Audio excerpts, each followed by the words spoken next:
Resumen de extracto de texto. Los adolescentes en el siglo XXI. Adolfo Perinat. Introducción. La adolescencia es una edad de transición. Puede analizarse desde la psicología, en los estados anímicos y las modalidades del comportamiento, y desde la sociología, las actividades que la sociedad prescribe, tolera o prohíbe a sus adolescentes, entre lo que la persona escoge ser y lo que la sociedad le impone o propone. Una de las tareas del adolescente es aprender a seleccionar. Para entender estas cuestiones, es necesario articular la psicología y la sociología junto a un análisis sociohistórico de la coyuntura social de cada generación. La adolescencia, juventud en la Europa preindustrial. Este periodo comprende desde el siglo XV hasta la Revolución Industrial. Algunos antropólogos utilizan el término de sociedades precapitalistas. Estudiar la adolescencia está vinculado históricamente con la organización familiar y el modo de producción económica. Los umbrales de la Edad Moderna. A lo largo de la Edad Media, la fase intermedia entre la niñez y la adultez ha sido llamada juventud, y la representación social es de alguien que camina hacia la adultez. El estatus de adulto está dado por la construcción de una familia y la producción económica. A lo largo de la Edad Media predomina la sociedad agrícola, campos de cultivo y pequeñas aldeas. Las tierras son propiedad de los señores que las ceden a los que las trabajan. La producción era fundamentalmente para el uso y el consumo. También existían trabajos complementarios como la artesanía. El elemento social que articula la vida laboral y de producción es la familia, donde producción y fecundidad se regulan recíprocamente. Generalmente, las familias eran nucleares, una pareja con un promedio de 4 hijos. Las familias de los hacendados son más prolíficas y están rodeadas de un gran número de criados que forman parte de sus familias. Esta es la mentalidad de la época. El casamiento se daba entre los 25 y 30 años para los hombres y algo más temprano para las mujeres, y exigía la posesión de una parcela de tierra, condición necesaria para la subsistencia. El matrimonio es un auténtico rito del paso de la juventud hacia la adultez. En esta época, los hijos cobran valor como fuerza de trabajo, incorporándose a este a los 4 o 5 años. Si el número de bocas para alimentar excede las posibilidades de la familia, se buscaba a los hijos un acomodo afuera. Otra manera de poner coto al exceso de hijos era el infanticidio. Se los consideraba jóvenes cuando salían de su familia a trabajar como criados en otra, alrededor de los 7 u 8 años. La antigua aristocracia no solo tomaba criados por necesidad y estatus, sino por deber con sus clientes. La actividad de los jóvenes era el trabajo de campo y artesanías, actividades militares y literarias, destinadas a los jóvenes nobles. La idea de futuro, de prospección, no figuraba en el imaginario, así que las habilidades del trabajo eran adquiridas como parte de la actividad rutinaria, la escuela de la vida. El estatus de los jóvenes de esta época era de semidependencia. Laboral y económicamente dependían de sus señores, pero gozaban de cierta autonomía para organizarse. Una de las manifestaciones más genuinas del ser joven eran las fiestas, en las que se utilizaban esos espacios como un servicio a la comunidad más que como una rebeldía en sus actos de representación. Años de transición, siglos XVII y XVIII. Las transformaciones que se llevan a cabo hasta la Edad Moderna siguió hasta el siglo XVIII y entrados el XIX, donde la economía familiar estaba centrada en la tierra, determinada por la herencia y el matrimonio. Los cambios que gestarán la revolución industrial, la emergencia del capitalismo agrario y protoindustrial, la ascensión de la burguesía y una mentalidad que redefine la visión sobre la niñez y el papel de la familia frente a los hijos, termina en la idea de que la preparación para la vida tiene que estar confinada al ámbito escolar. El capitalismo agrario y la protoindustrialización. Primero en Inglaterra, en el siglo XVI, y generalizándose en toda Europa occidental, la tierra que explotaban los paisanos le es sustraída por los señores y terratenientes. Estos buscaban una explotación en vistas del comercio, dejando a los aldeanos con pequeñas parcelas de tierra para el consumo familiar, razón por la cual debían buscarse trabajo y vivir de un salario, convirtiéndose en unidades de producción, proletariándose. Esta adopción económica mixta tiene el efecto de que los hijos ya no son colocados como criados fuera a los 6 o 7 años, sino que permanecían en su casa. Con la posibilidad de un salario, los matrimonios se hacen más accesibles, disminuyendo la edad de los contrayentes unos 3 o 4 años, y trae como consecuencia un boom demográfico. La lenta y progresiva implantación del capitalismo supone en el orden de las relaciones sociales la descomposición del orden patriarcal y las formas de solidaridad comunitaria son sustituidas por relaciones contractuales, consecuencia de una mano de obra barata y abundante para la explotación agraria. Se mantiene el aprendizaje artesano reducido a jóvenes entre 18 y 21 años. La ascensión de la burguesía hacia una nueva concepción de la familia y el futuro de los hijos. El comercio experimenta un gran impulso por transacciones entre regiones. La burguesía en ascenso promueve la explotación capitalista del campo, a la par que crea una mentalidad del trabajo como ethos, es decir, lo reviste de valor moral. Están persuadidos de cumplir con la misión de contribuir a que reine la paz en la actividad humana. Su prosperidad material es tomada como un signo de bendición de Dios. En las filas de la burguesía se gesta una nueva visión de familia y de los hijos. Las razones son la especialización que se les exigía a los hijos y herederos. Por tanto, la escuela va a tomar un nuevo protagonismo. Y otra razón es un cambio de las ideas en lo que respecta a las relaciones de padres e hijos. Donde existía una visión teológica y moralista, ahora se inculca a los padres deberes y responsabilidades, crear vocación de trabajo. Este acercamiento a los hijos trae un sentimiento nuevo, de intimidad, mientras la aristocracia regulaba sus relaciones con fría y distante cortesía. En la burguesía reinaba la perspectiva de futuro, participaban del trabajo la mujer y los hijos, y la autoridad paterna se suaviza. Uno de los efectos de este nuevo espíritu fue la reticencia de los padres a que los hijos permanecieran mucho tiempo fuera de la familia, a la cual se asocia la proliferación de escuelas locales. En esta coyuntura se despierta la idea del niño como un ser inocente, en la cual los adultos deben preservarla, traduciéndose en la concepción de un mundo infantil segregado, distinto del mundo adulto. Por otro lado, la miseria, el vagabundeo sin oficio y la orfandad son condenables equiparados a malhechores, por tanto, eran encerrados en hospitales-prisión. La escuela y la escolarización.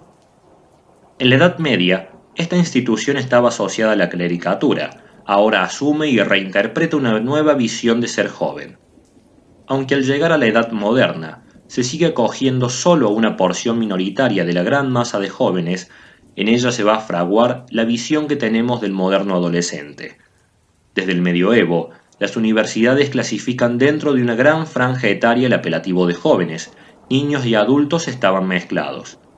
Los escolares se alojaban en casas de clérigos, de ciudadanos y en fundaciones universitarias. Ya en los siglos XV y XVI se perfila la tendencia de separar a los escolares más pequeños de los adultos. Esta segregación etaria creará actividades y espacios propios de cada franja, en las que se adoptan códigos de conducta que imponen maneras de ocupar los momentos del día. En este contexto surgen los colegios internados, modelos de la educación secundaria actual. El prototipo de colegial entre los siglos XVI y XVIII es el interno, donde se impone un rígido sistema disciplinario de vigilancia y castigo corporal, productos de una visión sobre la niñez como estado de perversión, secuela del pecado original.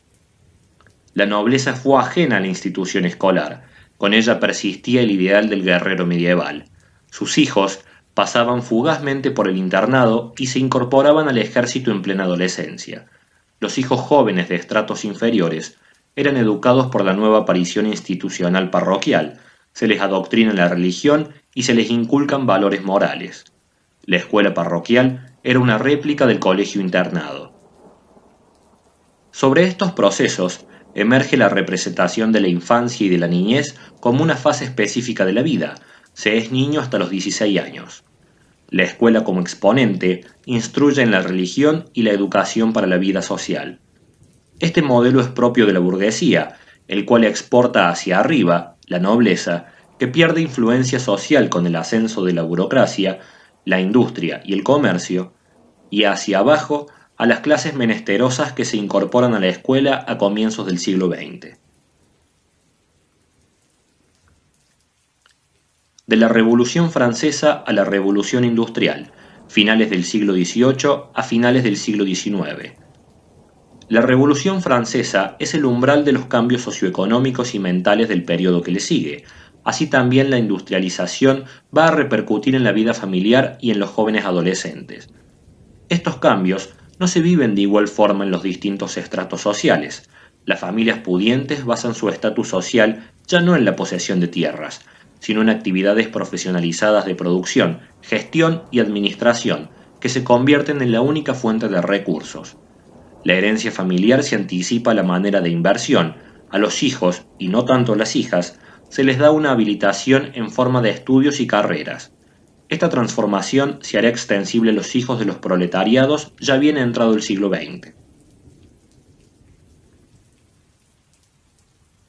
La adolescencia y juventud en las clases trabajadoras. La manufactura casera se prolonga hasta bien entrado el siglo XIX, y el crecimiento demográfico obedece a una lógica: a mayor número de hijos, mayor mano de obra y mejor economía familiar. Aunque la industrialización acabará por triunfar, implicará la contracción de obreros por emigración masiva hacia complejos industriales. Los jóvenes que trabajan en fábricas gozan de un pequeño poder adquisitivo que les permite independizarse, casarse y construir una nueva unidad de producción y consumo.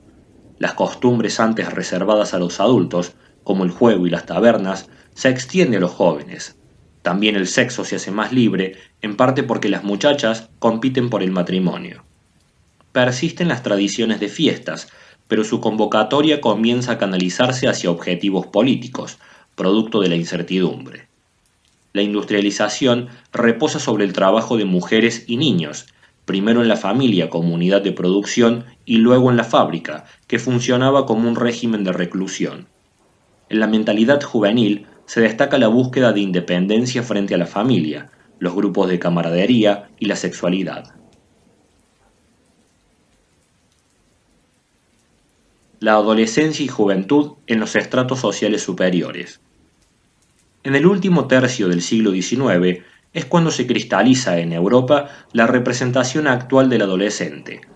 La actitud sentimental se hace extensiva a los hijos de mayor edad. Sentimentalismo llama a proteccionismo, y este a que los hijos entren en un estado de mayor dependencia. Tiene su efecto en la escolarización. La escuela cultiva su propio funcionamiento y lo proyecta en la organización familiar. La adolescencia es un producto de la escolarización, sumado a la inestabilidad de numerosas revoluciones nacionales que reajustan las sociedades. En las clases pensantes se produce una intensa reacción que asume las propuestas de pedagogos, pensadores y reformadores políticos, para educar en la rectitud moral y solidez intelectual. Las instituciones aspiran a crear un universo protegido, donde la preparación para la vida se hace mediante el estudio de humanidades y una disciplina rígida, pretendiendo sustituir a la familia en su función educativa. Los educadores e higienistas de la época descubren la pubertad masculina, los cuales trataron de encauzar bajo el plano de las competiciones deportivas, según se creía indicio de buena salud espiritual.